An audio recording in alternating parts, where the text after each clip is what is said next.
Imagine a silence so absolute it feels heavy. At 30,000 feet, the air is too thin to breathe and too cold to sustain a heartbeat for more than a few minutes. For most of us, this is a transition zone, a place viewed through double-paned plexiglass while sipping coffee. But for a select few, this thin blue line became a battlefield where the laws of physics and biology were the only judges. They belong to the smallest, most exclusive club in the world, the sole survivors of catastrophic aviation disasters. These are the people who looked into the abyss, fell through it for miles, and somehow woke up on the ground. Their stories aren't just about luck.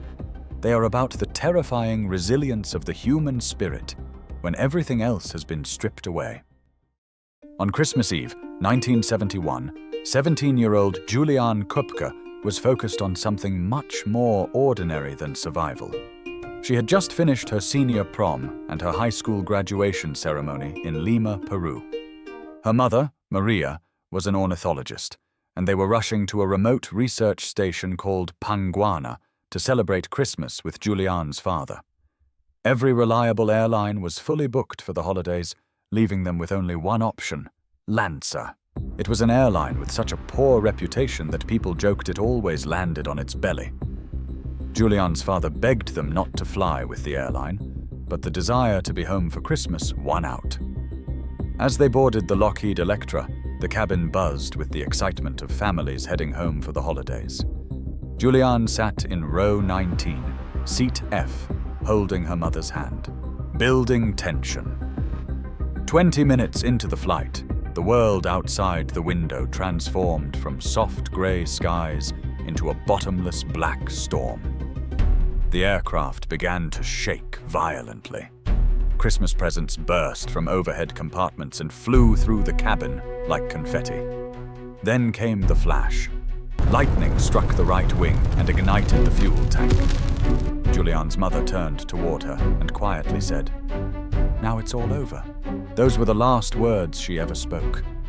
The engine roared. The cabin exploded.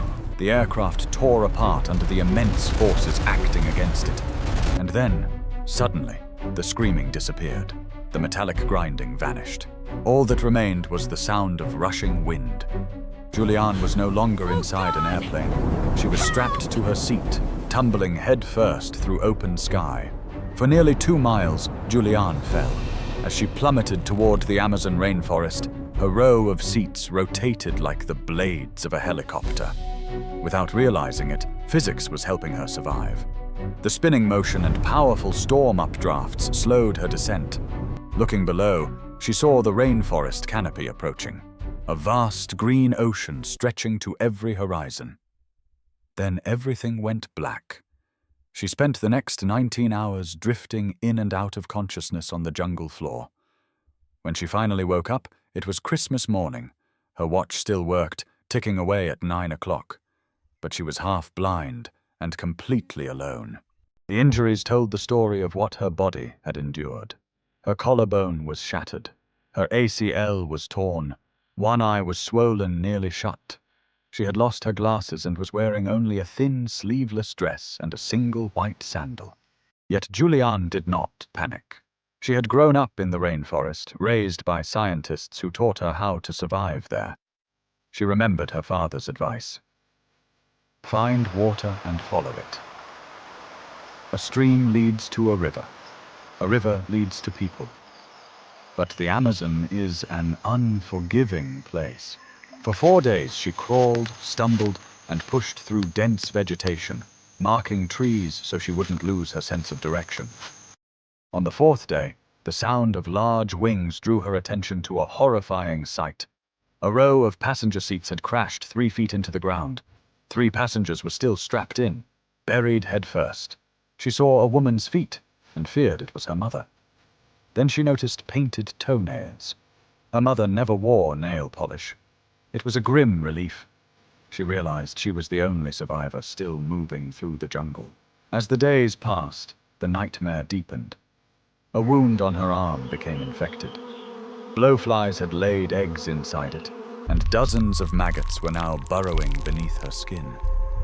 She tried to squeeze them out. They only pushed deeper. To Juliane, it felt as if the jungle was consuming her while she was still alive.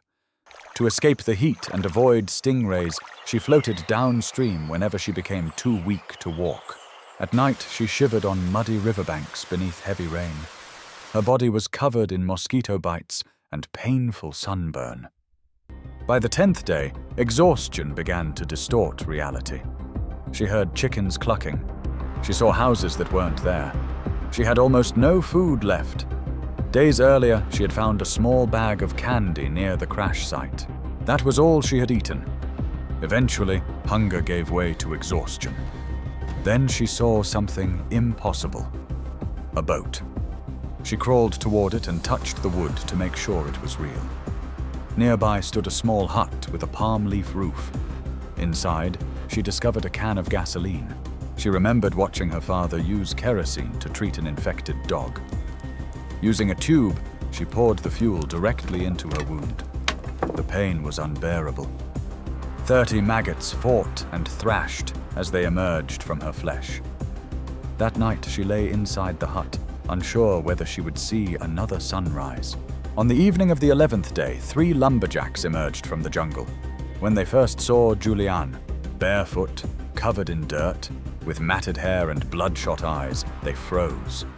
According to local folklore, a blonde water spirit called Yemanjar could appear as a bad omen. For a moment, they thought they were looking at a ghost. Then Juliane spoke. In fluent Spanish, she explained that she was a survivor of the Lancer crash.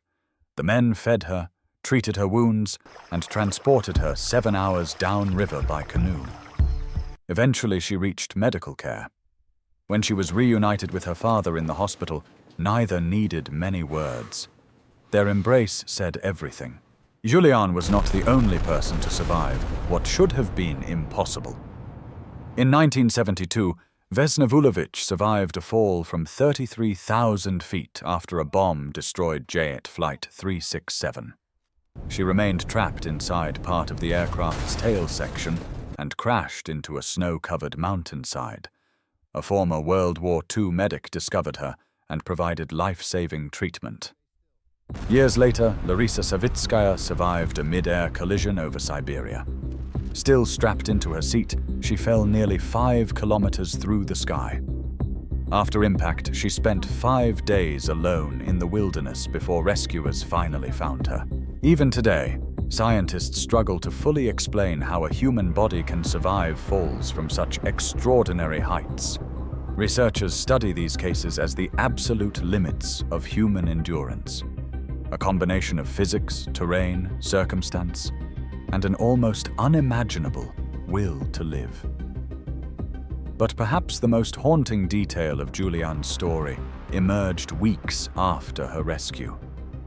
When investigators finally reached the crash site, they discovered she had not been the only passenger to survive the initial impact. As many as 14 people may have lived through the crash itself, including her mother. Injured and trapped beneath the rainforest canopy, they waited for a rescue that never arrived. Juliane survived because she made a different choice. She refused to wait. She kept moving. And in the end, she became the only person who walked out of the Amazon alive.